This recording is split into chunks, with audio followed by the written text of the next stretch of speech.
But it's important, I think, that we know that Rehena is a really respected facilitator within this space, within mindfulness and trauma-informed practice. Rehena's got decades of experience in psychology, but also in community-centric work, in self-healing, in Buddhist-informed mindfulness practice and teaching, and really specialising in that kind of trauma-informed space, trauma-informed approaches, and really focusing and centering in on, zooming in on equity, inclusion, and cultural responsiveness in mindfulness teaching and in the mindfulness field. Now, also, it's a joy for me to tell you all that Rehena is also part of our EDI advisory board. And only this week, we've had an amazing session with the EDI advisory board. Rehena is one of those people where that board helps Bamba to really shape its initiatives, its processes, its policies, and its programs, its projects, its ways forward with a real sensitivity and lens towards EDI. And we're working really hard to move to that place of culture, cultural embedment, cultural change, so that EDI is just the thing that gets done around here without anybody looking. So I'm so blessed and pleased to be able to bring Rehena to this space today. I'm also really blessed and pleased to say thank you once again to Sally for all of the hard work that Sally does in really helping to galvanise and navigate the efforts in this event space. And without you, Sally, we wouldn't be able to do this. So huge appreciation from me personally and from Bamba. But I'm going to hand over to Rehena. Please use the chat to ask any questions as we go through. Tell people who you are, where you're from, and if you've got any support that's required during the session, feel free to just directly message me as well. Thank you so much, Rehena. The floor is yours. Good morning. Oh, is it afternoon? No, it's afternoon, everyone. I'm still in a totally different time zone in my head. So good morning and thank you. Oh, good afternoon. Thank you again, Bamba and Steph and Sally for inviting me to this process. And I say mindfulness for us is a process. So because we're constantly learning. So I want to thank everyone also for attending. But and welcome you to this second session. I didn't get a sense of who was here for the second time. I can see some familiar, at least one familiar face. Was there, Steph, what did you pick up? A few more? I So, didn't. No, only probably about okay, I thought, about half a dozen yeah, hands. I was okay. So, surprised. Yeah. so it's good to know that there's both those coming in for the first time as well as those who are deepening some of this. So this is really part two. But as we begin in our practice, I would like to take a few minutes to just honor the roots of our mindfulness practice, acknowledging both its Eastern and indigenous and contemplative spiritual origins, and also the ways that it has been adapted across cultures in the West to bring a sense of well-being and discernment to everyone. I also want to honor your wisdom, your intention, and all the communities that have been benefiting from this. So as we're arriving in this moment, perhaps find a way to sit or lie that allows your body to feel a little supported. There's no right way, so trust what your body needs to do right now, settling itself into a comfortable position, noticing that there is nothing you need to do, just being here. And you might choose to notice your surroundings around you, letting your eyes move around this space. Or you might want to just immediately start focusing on your breathing, arriving by closing your eyes. If you are moving with your eyes open, notice in front of you any shapes, colors, or light. And if your eyes are closed and you focusing on your breathing, just focusing on the in and out breath. Perhaps Now you might want to bring a little attention to your body, noticing where you are supported today. Perhaps your feet on the ground, your back against a chair, your hands resting somewhere. There's no need to force anything, just noticing. Noticing your breath, noticing your body, noticing you are here.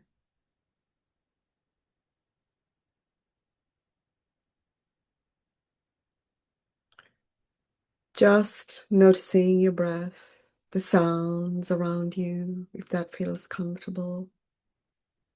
Just arriving. Letting go of things that happened earlier this morning and things you will focus on after this. There is no need to change anything. Just noticing.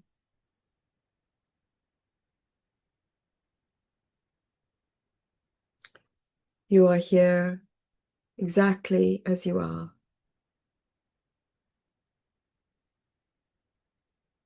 Just noticing, letting go, being aware,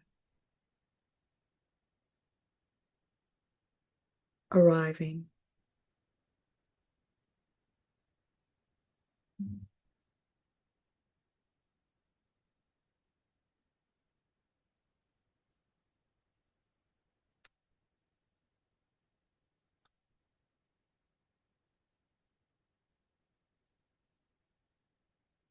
And now you might want to come back to the room gently, either orienting yourself by stretching, opening your eyes, taking a sip of water, or just being aware of the space around you, the screen, my voice.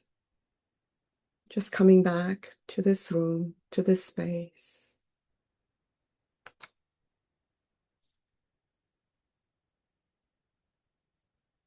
So as Steph said this morning, so I'll take a few deep breaths myself and a sip of water to orient myself. And as Steph said this morning, today we exploring how to make mindfulness teaching more trauma-informed, more inclusive, and culturally aware. So I think, as I said, some of you have been here before, so it's good to have you here, either for the first time or from the first workshop. And before we proceed, I just like to make this space a little more accessible. So I'm going to start sharing my screen now. And you are, of course, more than welcome to keep your screens on or off and lie down, drink water, whatever makes you feel comfortable.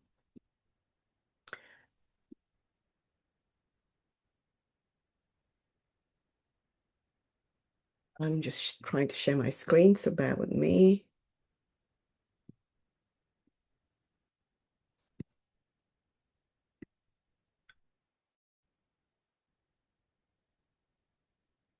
Can everyone see the screen? Perfect. So just inviting everyone that when in this space, I share and you share from our own lived experience. We listen with curiosity. And again, use the space in a way and participate in a way that feels right for you. There's no need to fix anything. We listen with curiosity. We notice impact, not just intention. And, if you need permission to pause, if, you need your camera off, as I said, please feel free to do that. Is there anything in this space this morning, this afternoon, that will make, I think I need to fix that. This is afternoon, it's afternoon, it's afternoon. If there's anything that would make your time with us today more comfortable, please feel free to share in the chat. I think we've looked at language, we've looked at many ways that it's accessible. The font as well, and the screens and everything we've designed to accommodate neurodiversity. So if there's anything else that we need to improve now and in the future, let us know. So I want to start today what we'll explore together. In the first session, and there's no if you didn't come to the first session, that's actually okay. In the first session, we explored trauma not simply as an event, but as something that lives in the body and the nervous system. And we explored that what we sometimes read as behavior might actually be protection. And that protection might be culturally created as well. And we saw that safety is actually not universal, but it actually, what feels unsettling for someone else, may not be the same for another. And elements like identity, culture, power, and context shapes that safety. So today, what we're going to explore is what we ourselves, as practitioners, as teachers, bring into the room. And from there, we'll work into a case study where we can learn from one another. And from there, we'll unpack, after the case study, some theory and some practical responses in more depth. So while session one was to help people understand trauma-informed mindfulness, session two is starting to help us actually do it in ourselves and with others.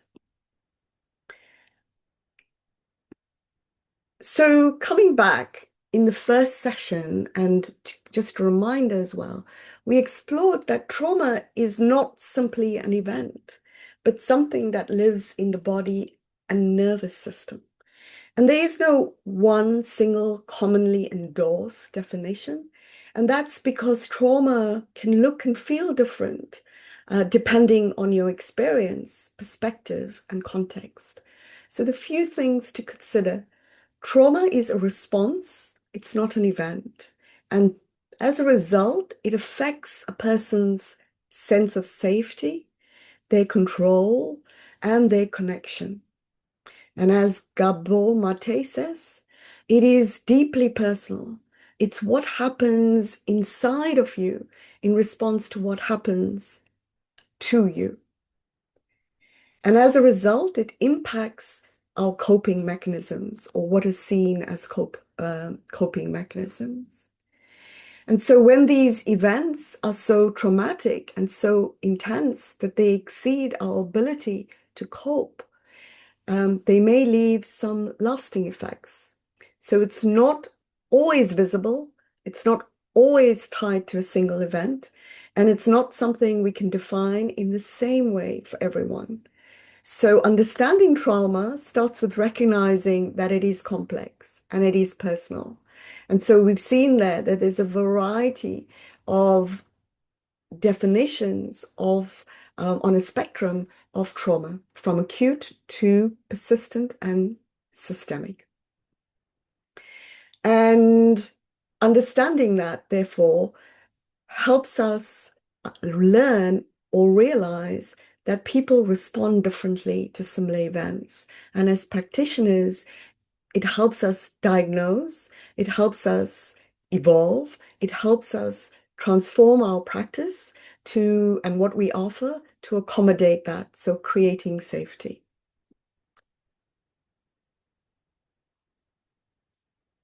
And Resmaa Menakem actually says that when trauma isn't recognized or addressed, often it's perceived of how people are perceived as a culture, as a stereotype, and sometimes mistaken for personality or culture. And this slide shows, in a way, a progression from experiencing trauma, including areas that are healing, most of these are to help us move towards awareness, regulation, and in some ways, justice. So there is a difference between trauma, PTSD, and because not everyone who experiences trauma develops PTSD, but it's one way unresolved trauma can manifest in the body and mind. And so beyond a clinical diagnosis of trauma, it affects us in many ways. So trauma, mindfulness is a helpful tool, but without awareness of trauma, it can unintentionally reactivate people. And trauma-informed mindfulness is just adding a dimension of safety, a little bit of adaptation to make these practices more supportive and inclusive. So in traditional mindfulness, we may emphasize detachment or equanimity or presence of breath, awareness of body, but trauma-informed mindfulness acknowledges that safety must come before stillness and that some of those practices can actually trigger rather than soothe us. So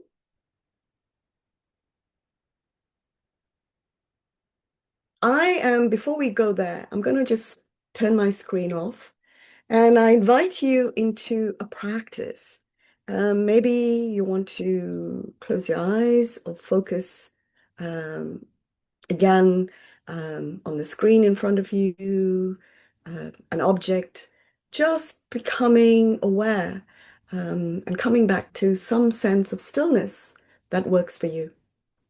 So we're returning. I'm going to stop sharing because we don't need to do that right now.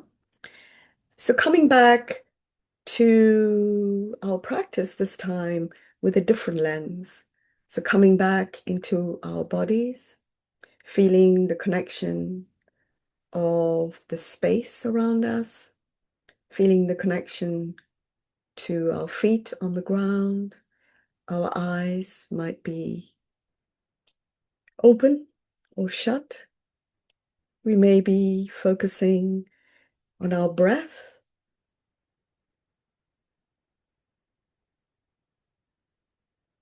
Just breathing in and out, if that's possible for you in this moment. Perhaps noticing your body, again, weight supported.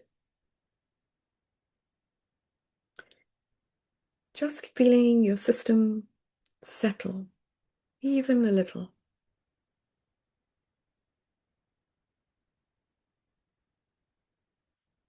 Now gently as you settling, bring to mind a situation where you are holding space for others.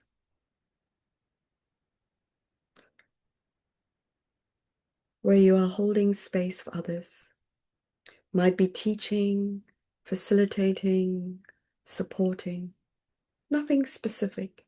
Just a sense of that role, a role of holding space for others.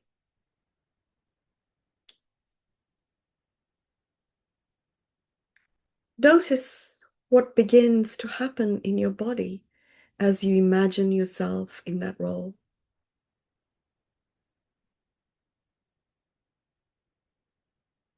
Do you feel a shift? Do you feel nothing? Is there a tightening or a loosening? A sense of responsibility or control? Any pressure? Alertness? Could be many things. Those are just some examples.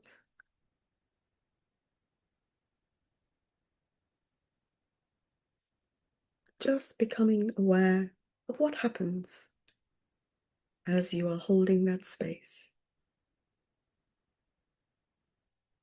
Now bring in this question to yourself very gently. What do I believe is expected of me in that moment, in this moment, in this role?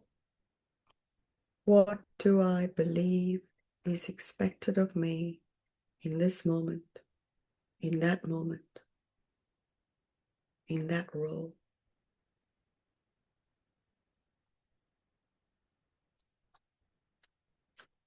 Notice what arises.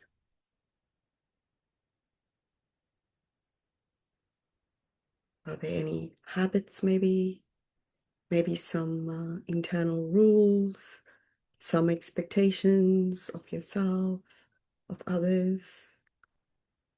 Just noticing.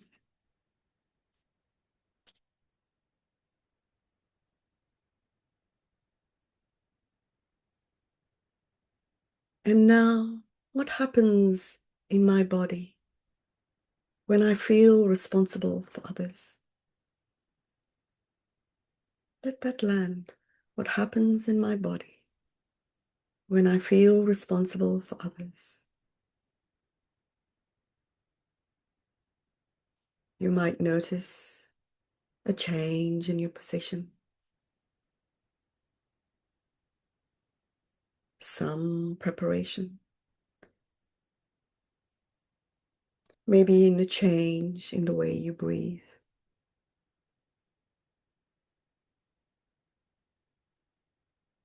There's nothing to fix, nothing to make happen, just noticing.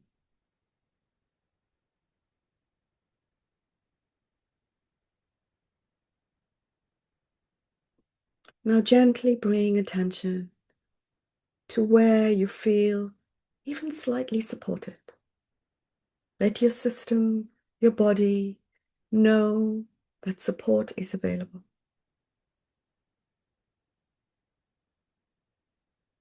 Feeling the nature of that support.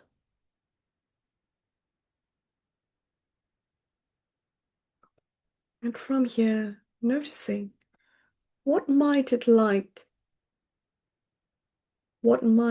like to hold space with less effort? Or maybe what might be like to hold space with more effort? No need to respond with your mind, just noticing what is shifting in your energy, in your breath, in your body, if indeed anything is shifting.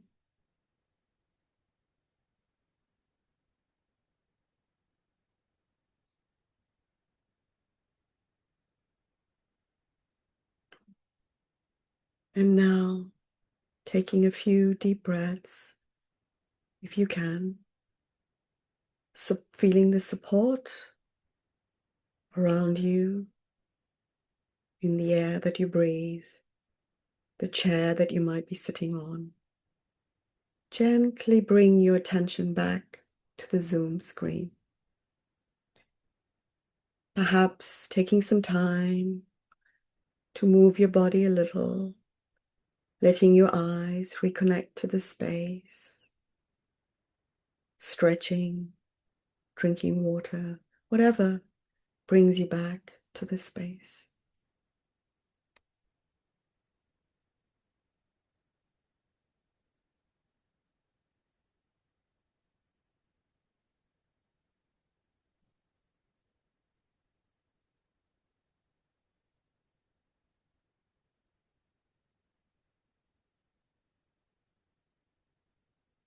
So now, as we went through this, I invite you, if you'd like, to just drop a word or phrase in the chat.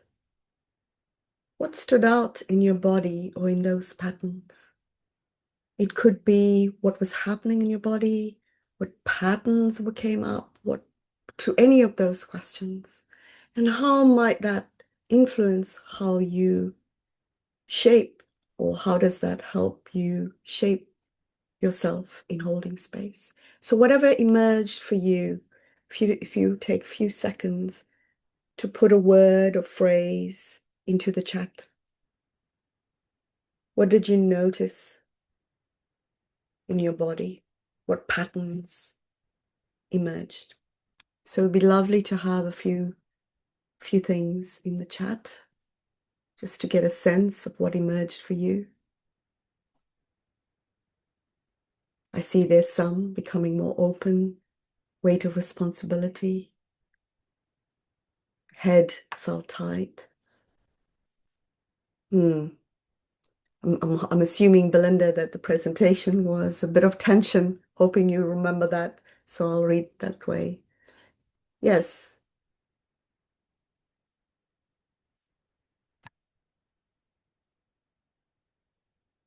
thank you for those.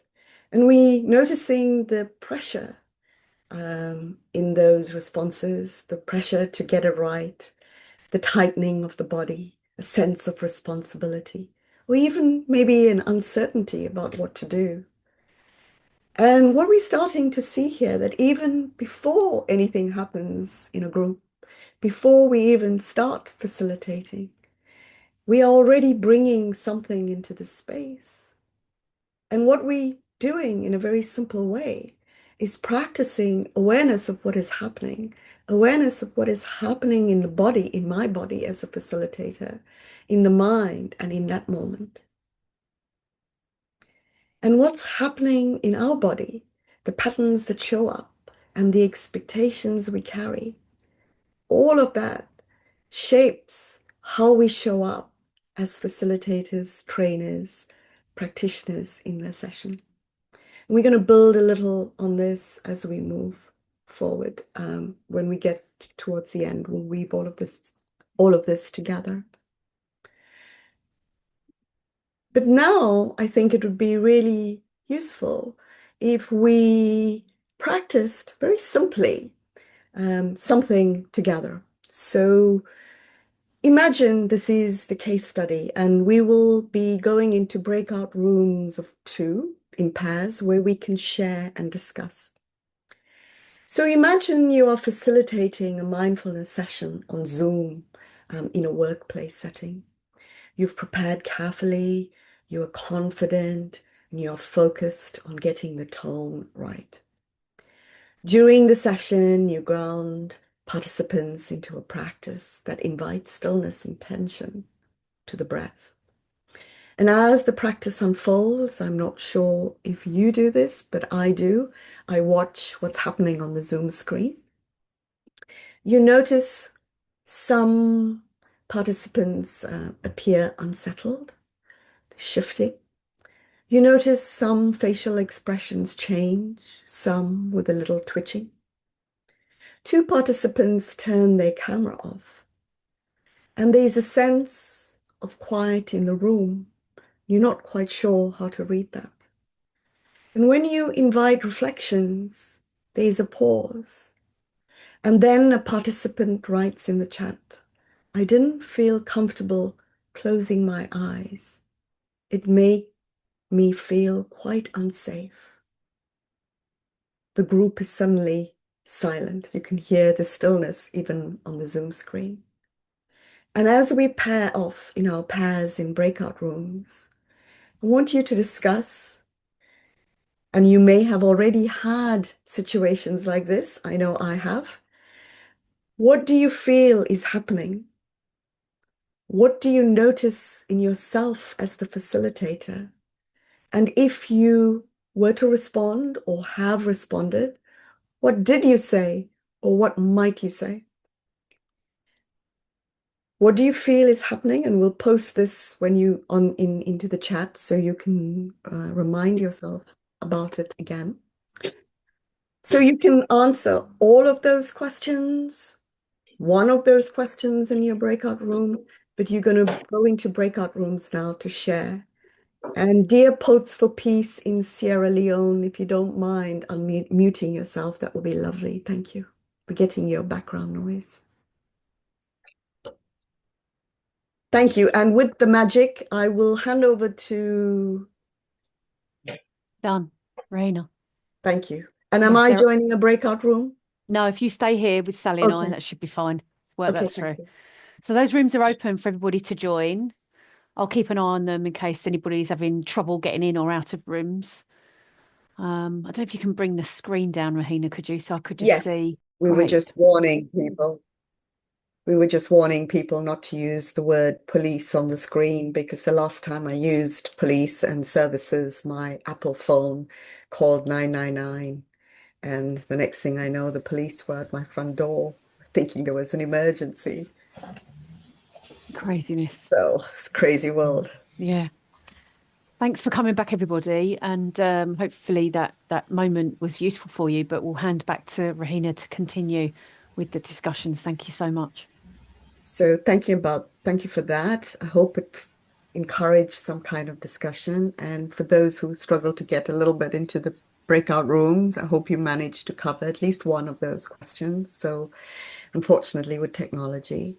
So I'd like to take a moment to open to some responses, some feedback. What as part of your discussions, what what did you notice? Which questions did you respond? Any feedback or anything that came up in your discussion that you'd like to share?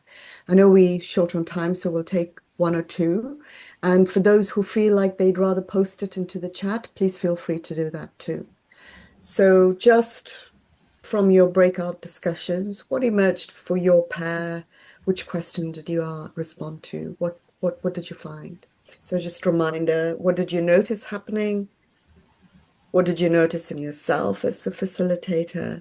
And if you were to respond, what did you or might have said? So if you want to share, just raise your hands or unmute and feel free to use the space.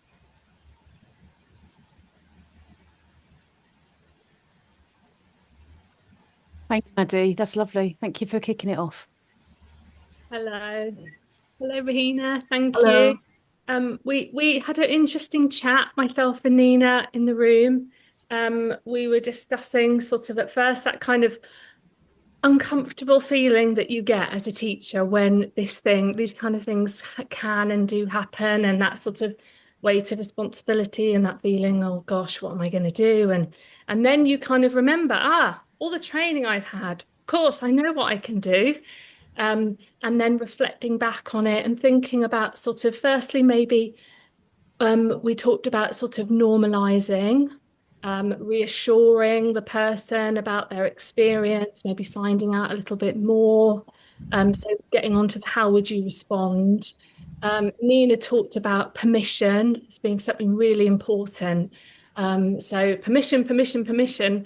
So making sure that's present, and then thinking about the window of tolerance, sort of, just how can I help this person to perhaps feel that they can get back into that window. We talked a little bit about that, and then also about our responsibility as well to maybe, mindfulness might not always be the ideal thing for everyone at every moment. And so we sort of ended talking about that, our responsibility to signpost and to consider, okay, maybe this, that might be some therapeutic work needed and additional support alongside what we're doing.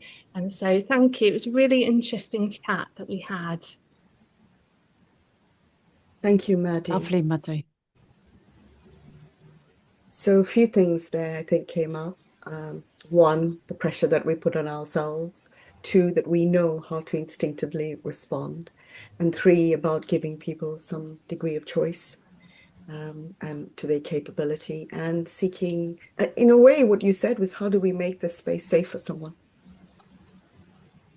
Anyone else wants to share? It's okay not to share. Thank you. Yeah, we've got Thank you, Lucy. Lucy. Wonderful. Hi, Rehena, everyone. Yeah, I was lucky to be in a group of three, and it was interesting chat, and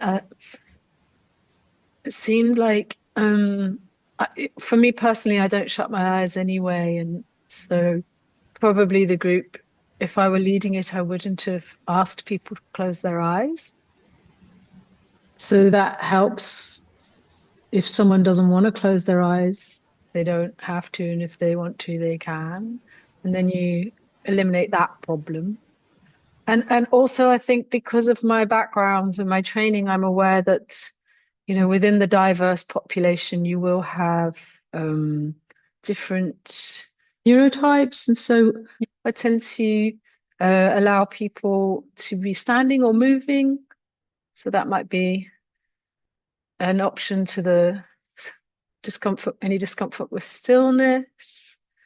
And also, I always introduce mindfulness of sound at the very beginning now as well, so that nobody has to be with their breath if that's not a safe place for them to be. So I felt that,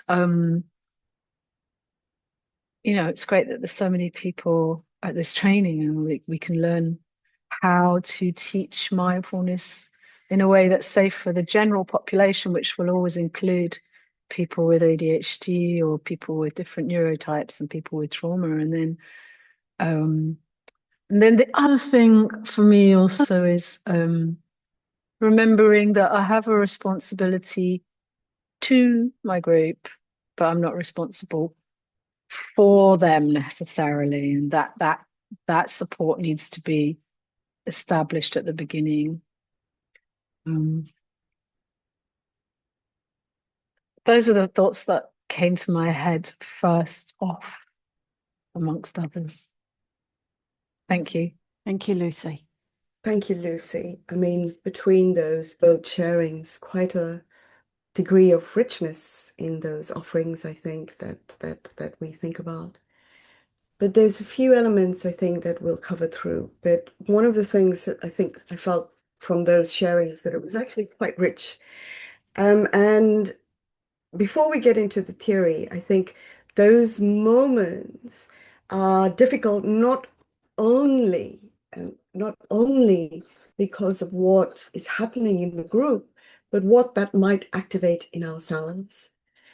So a degree of noticing the pressure to get it right, worrying about not causing harm, worrying about losing the sense or wanting the sense of urgency to respond, to fix, and to do it quickly.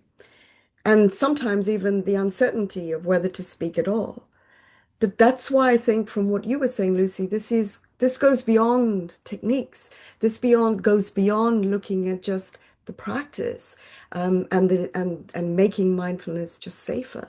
But it's also about noticing how we stay present in ourselves, because sometimes the harm is very subtle, and part of our role is being willing to notice it, name it, and repair it. So rather than finding the right response straight away, sometimes it's helpful to step back and look at what is happening across the various layers and dimensions.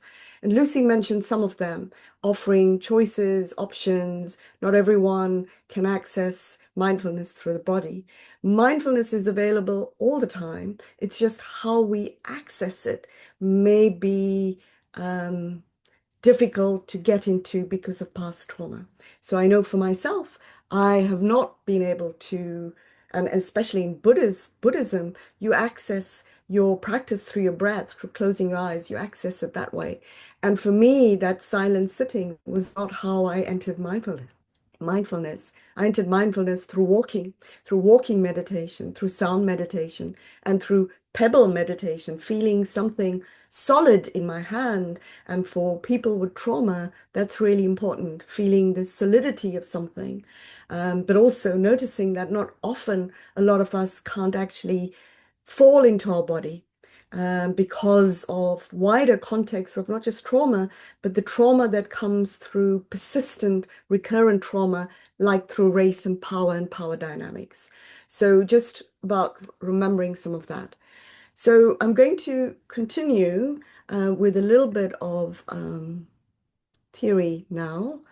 Let's see if I can get my screen to share. Oh, this is the time when we usually have the screen sharing and your computer decides to reboot. So when I sort of look at I'm sorry, my screen seems to be slightly stuck. So when I actually think about the mindfulness practice as a whole, I see it as actually having three things or three elements. The practitioner, that's part of that component. And they are all interconnected. So the practitioner and what is happening with me, what do I bring, what is being activated in me. The second, that's us as facilitators. The second element is the practitioner, or there's no real order to this.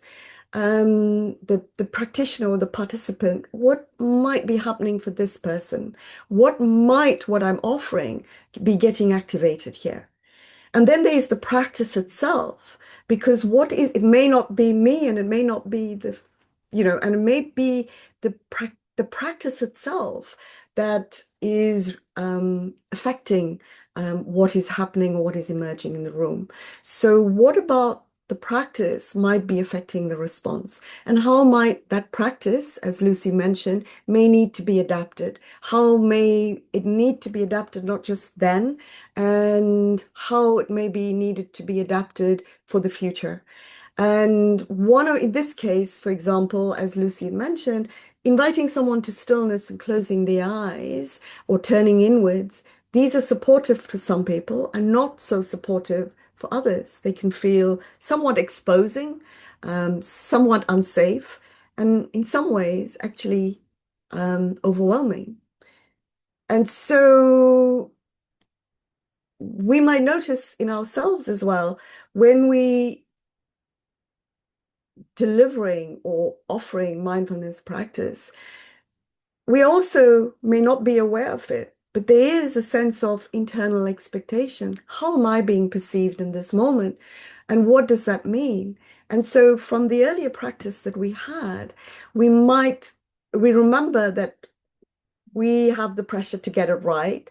We feel the sense of responsibility to get it right.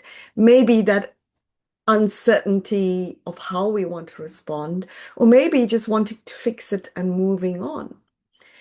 And all of that also shapes how we respond, how we are in that room. So often the practice is really more looking at, rather than what is the right thing to say, we begin to ask what might be happening for this person, what is happening in me, and how is the practice landing here? And so in that way, we look at those three dimensions in a more flexible, relational way.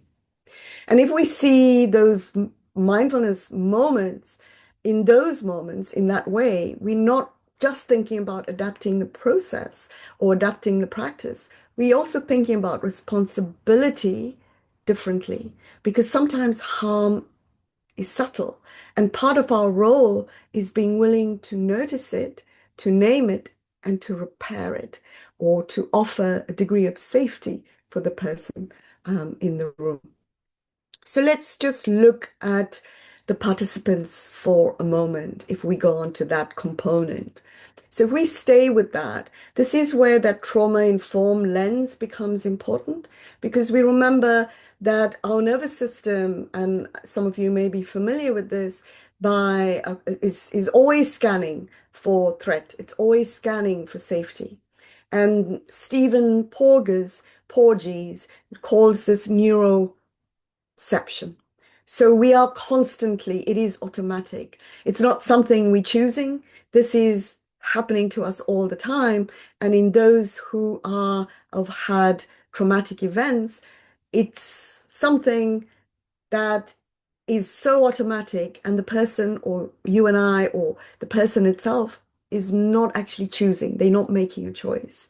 So that's why noticing what the triggers may be will help understand what's going on. And those triggers might be sound, smells and light, sensory. It might not even be the closing the eyes, and the person may not be aware of it. It might be social. It might be my tone of voice, the skin color, my words that I use, and how that lands, that may also be impacting that space. And sometimes it's the positionality, where we are, the space. And there's cultural cues and signals that is imbued is activated by the person. And it's from here that the body automatically responds. And those responses may not always appear as physical.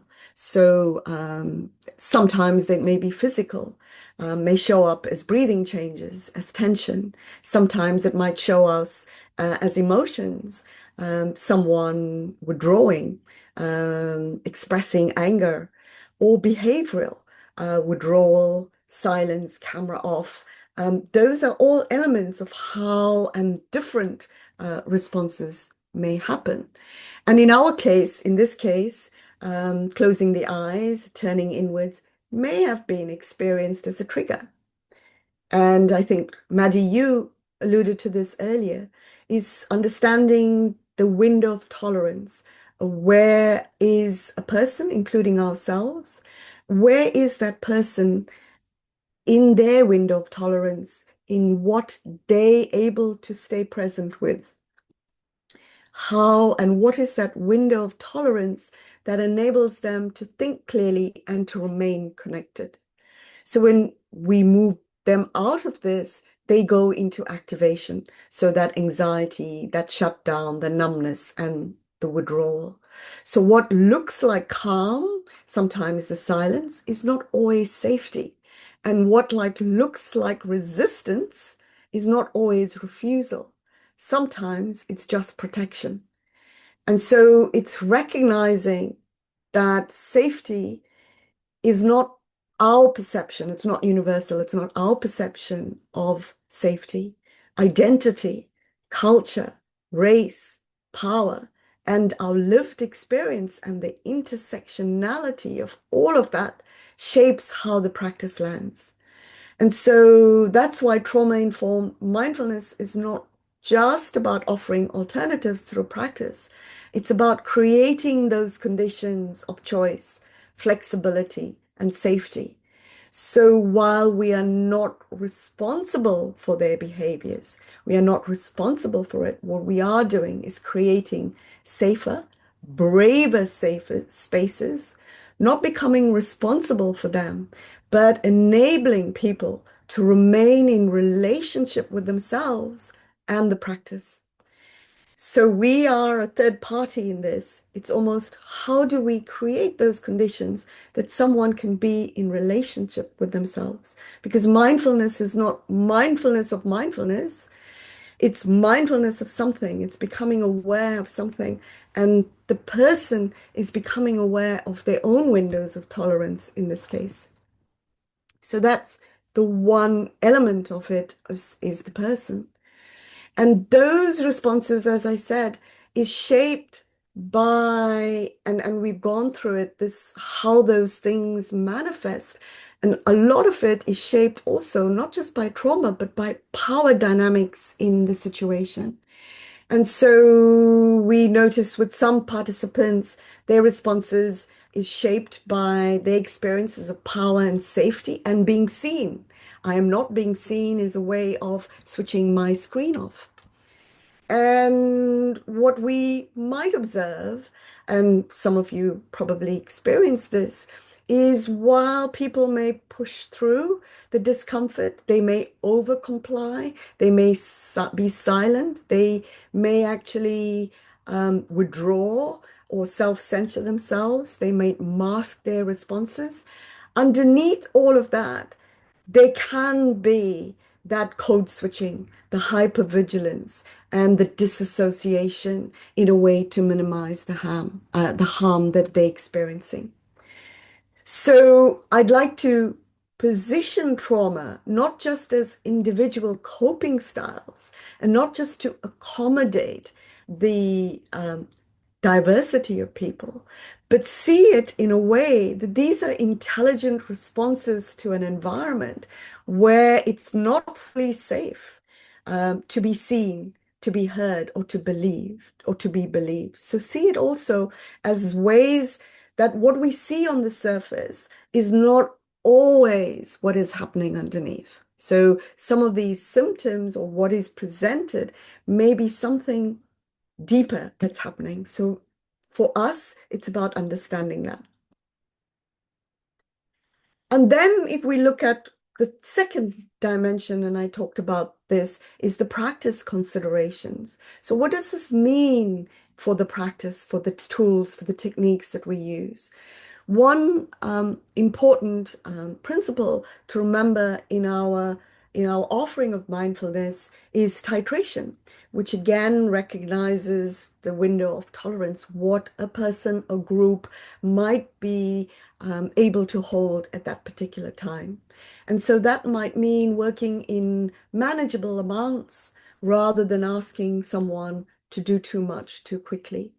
And so instead of intensifying the practice, we reduce the demand on them and we widen, as Lucy mentioned, the options. That means um, not just giving guidance, but also giving choices. Please, if you notice the practice I offered earlier, I gave options. Choose what feels safe in your body, choose to notice the room rather than the body, choose whatever makes you feel safer. So feeling the feet on the ground rather than the breath, inviting movement, or simply giving the person permission not to continue if there is a feeling of overwhelm. So just think about some of those things and remembering in the practice that the practice itself is not free, it's not neutral. It comes with a series of nuances of power dynamics that filter through. And this is particularly the case when we look at class, race, and the how we made and our identities. So those intersectionality of all those different elements of inclusion and diversity actually interplay. And of course, we can't get and accommodate the practice for every single person, but we can create options in our practice to make that wider. And alongside that, there's the third dimension, and that is ourselves. And part of the practice is the inner work of the facilitator, of the mindfulness practitioner. Because even if we know the theory and have wonderful dulcet tones and give many options in our practice and have skillful techniques, moments like this can still activate pressure in ourselves and urgency in ourselves. And this is where I think some of you may be familiar with this practice called RAIN. It's a framework offered by Tara Brach, a clinical psychologist, but also a mindfulness practitioner. And she came up with this RAIN acronym, which stands for recognizing what's happening in me, allowing that to emerge, investigating beyond what appears on the surface, and how do I nurture.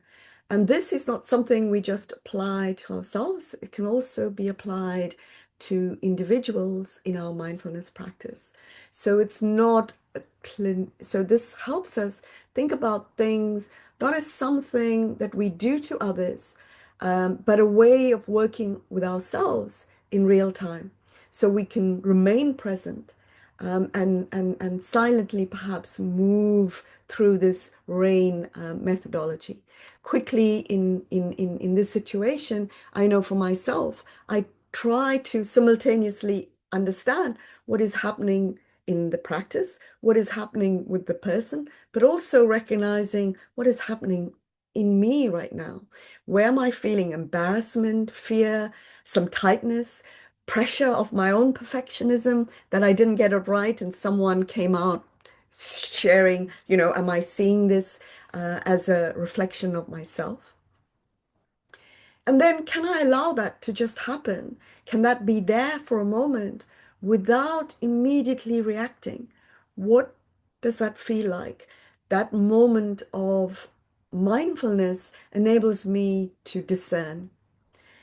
And then there is that little bit of investigation. What am I sensing? What might I be trying to prevent or to control? what am I afraid of happening in my response? How might I be being perceived right now?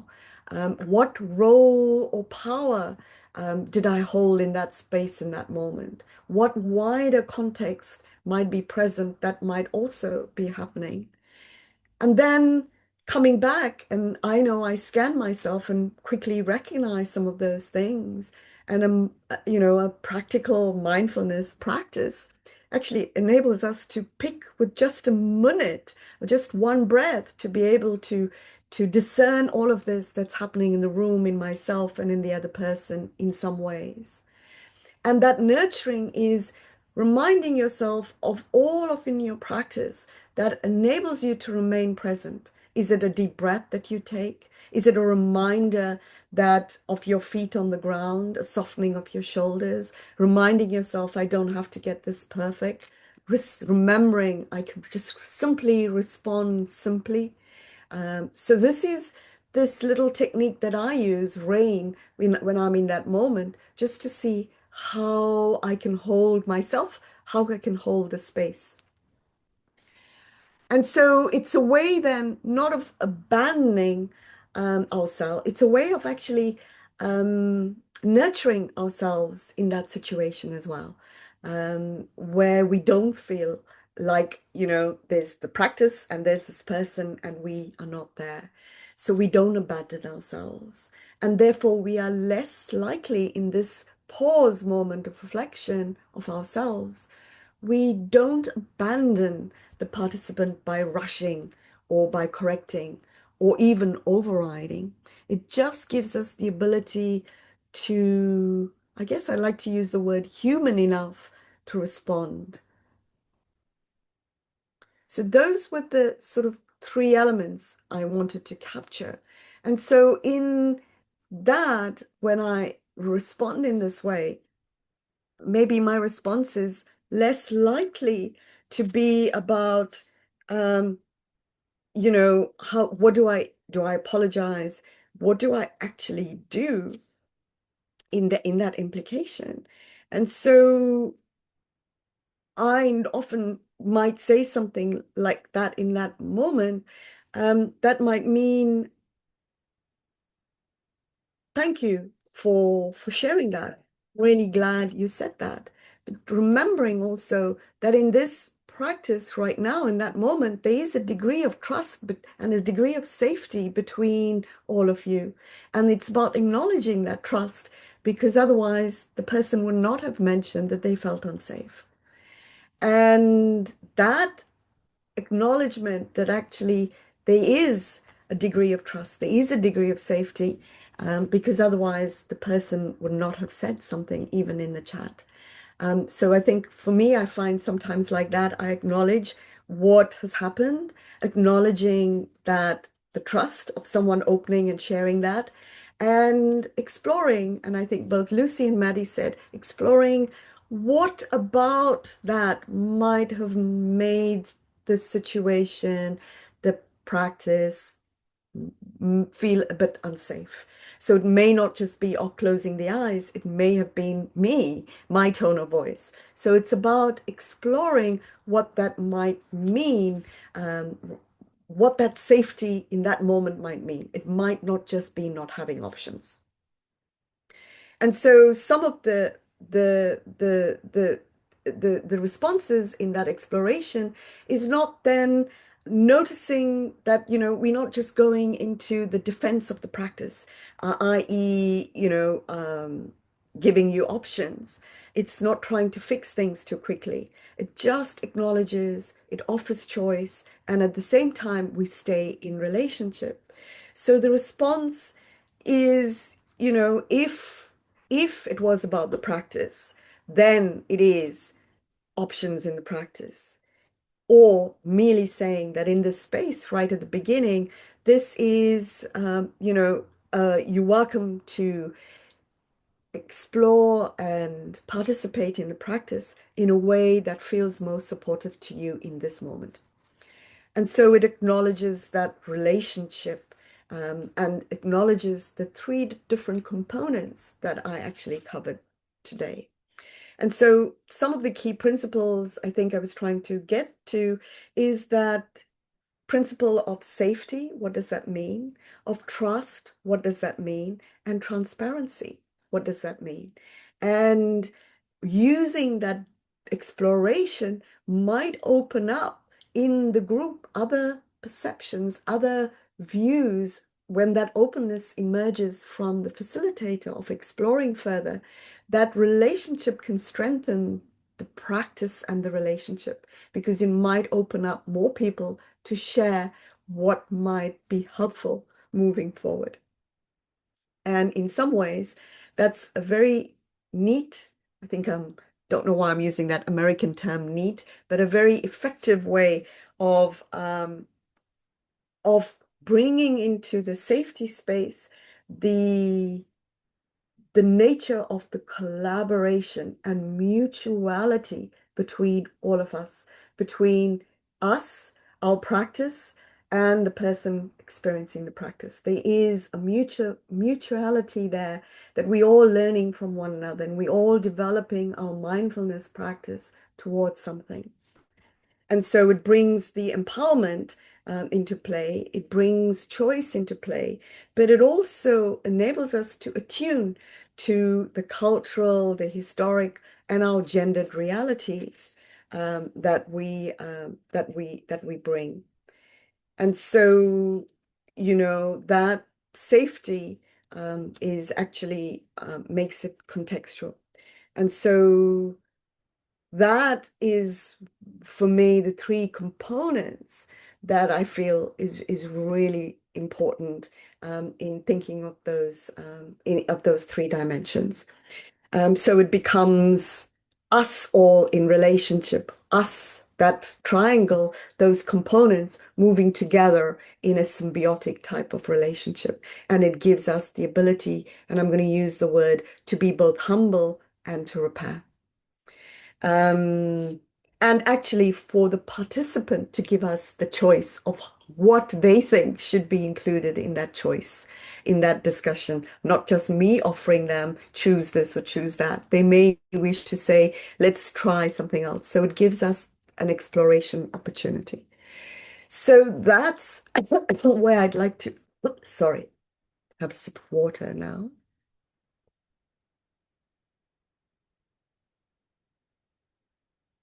So I'd like to end on that, just because I know we're conscious of time, and just wanting to give maybe one or two quick questions, because I'm really conscious of time. So I'm going to stop sharing and just take a few questions before we close, if there are any. If there's none, that's also okay. Thank you, Rehena. Yeah. But do take your time to just consider anything that's arising for you. And yeah, we have got a good 5 minutes, actually. If there's a couple of questions that we can maybe just table to close this session off.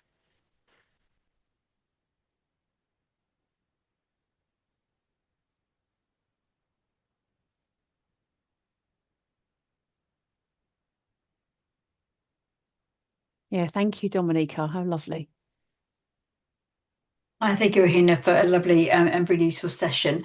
I'd love to hear a little bit more about what you mean about power and repair. Yes.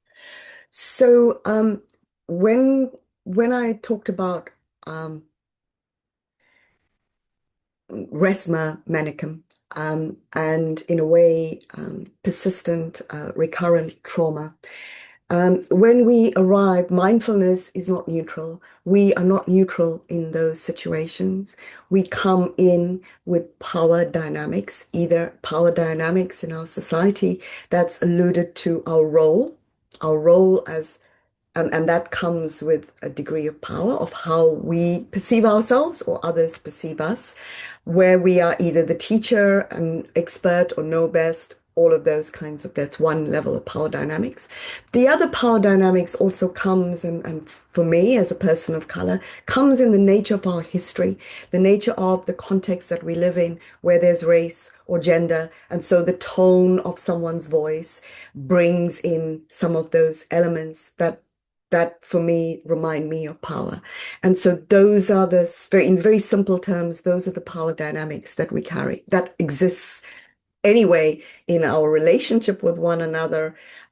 Even if we choose that might not be the case, if we think that might not be the case, that may not necessarily be how the recipient is perceiving us. So all of us carry, right now I carry a degree of power because I'm in a way sharing something that you're listening to. So that's the type of power relationships that I'm talking about. In terms of repair, I use the word repair because I don't like the word fix. I decided to, I didn't give the option and now I'm going to fix it. Fix it implies a resolution, a finality. Repair for me implies a degree of mutuality in our learning and in our relationship. So repair is about repairing, not repairing like fixing, but repairing to ourselves, learning something from it, repairing with the other person. So we reestablishing or formulating the relationship that's mutually beneficial to us all. That's the way I use the tone and the word repair. Does that help, Dominica? Perfect. Thank you. Thank you. Lovely. That was beautifully explained. Thank you for that question. Really wonderful. Time for one more, I think.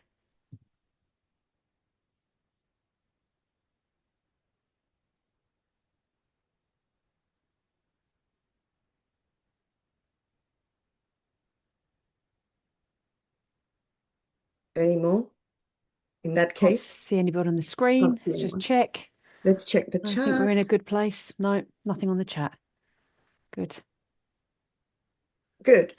So just as a recap, and this was just to say, Dominica, that last time, I don't know if we're here, but we actually went through in a lot of detail on those different theoretical types of trauma, and in particular somatic abolition, which related a lot around trauma as experienced by people who experience persistent societal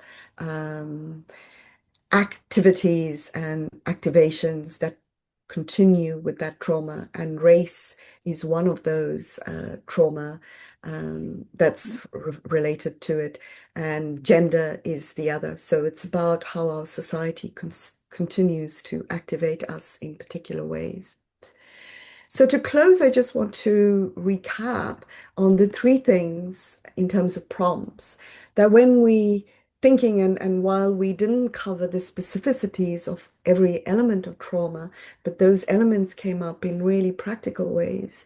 I just want us to remind ourselves that when we are doing mindfulness or practicing mindfulness in ourselves or with others, there's three things. The person, what might the nervous system be doing? What might be happening in relation to safety? And how might identity and power be shaping, influencing what's happening to the person in ways that we don't immediately see? The second element is the practice. How can we work more with choice, with pacing and flexibility? What kinds of practices might I offer differently or with more options? Or what ones that I need to not offer at all?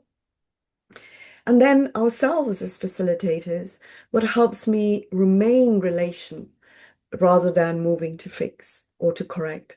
What might support me internally in moments like this? And what do I notice myself wanting in moments like this? Or what am I wanting in myself or finding in myself most challenging in moments like this? Because that, moves mindfulness to not just mindfulness as a means to an end. It's not just mindfulness for mindfulness, but mindfulness as a means to something. It's always mindfulness of something, mindfulness of ourselves. It enables us to discern mindfulness of body, mindfulness of mind, mindfulness of something. It's not mindfulness. In fact, it might even be mindfulness of mindfulness. So it's just about remembering those dimensions and the notion of mindfulness. So that's all I had to say now, today. And I want to thank you for your time. and for your questions and for your energy. And I really appreciate you being here.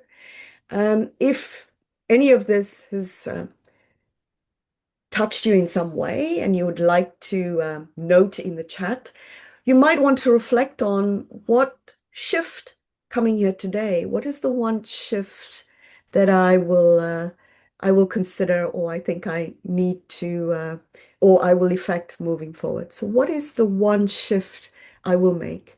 And if you would like, you're welcome to share it in the chat. After today's session, what is the one shift I will make in my mindfulness practice, in myself, in something, in any of those components of mindfulness? What is the one shift I will make after the session today? So that's it from me. If you have, Thank you. I'd be lovely to see some of those in the chat if you feel called to. But if you don't, that's also okay. Thank you so much, Rehena. Thank you. Yeah, really great. So what a lovely way to just close off. We're at time, and I really appreciate you taking the opportunity there, Rehena, to really bring this session to a close in a way that's really helped to, just kind of bring about that overall kind of sense of this session. So thank you for summarising that so beautifully. We are at time, so people will start to drop off, but it's just made me think, if you're not part of the LinkedIn closed group and you do use LinkedIn, it's something that you have to dip in and out of, do jump across and have a look at the Bamba LinkedIn closed group. There's so many beautiful comments that have been made on this session today, and it would be really great to just see conversation around that in the closed group. We've created this closed group for us to post resources, let you know what's going on, make sure you're aware of the accessibility to free CPD events, things that are happening within affiliate organisations, things that are happening more broadly in the field, policy, research, process change, that kind of thing. So do have a look at that, jump across to that LinkedIn closed group and find a way to connect there. We often get people popping up and asking questions, and then that creates a stream of conversation, which is so lovely to see. So there is a resource there for you, and we hope that that's a space that you can maybe lean towards when you have the opportunity. And if that's your thing, do appreciate it's not for everyone. Thanks for being here, and we look forward to following up with you in the usual way. With edited recording, and we've got some other resources to offer you leading from today's session too. Thank you very much, everybody. Thanks to Rehena. Brilliant Yes, session. thank you everyone for arriving, because Really great. I know for me,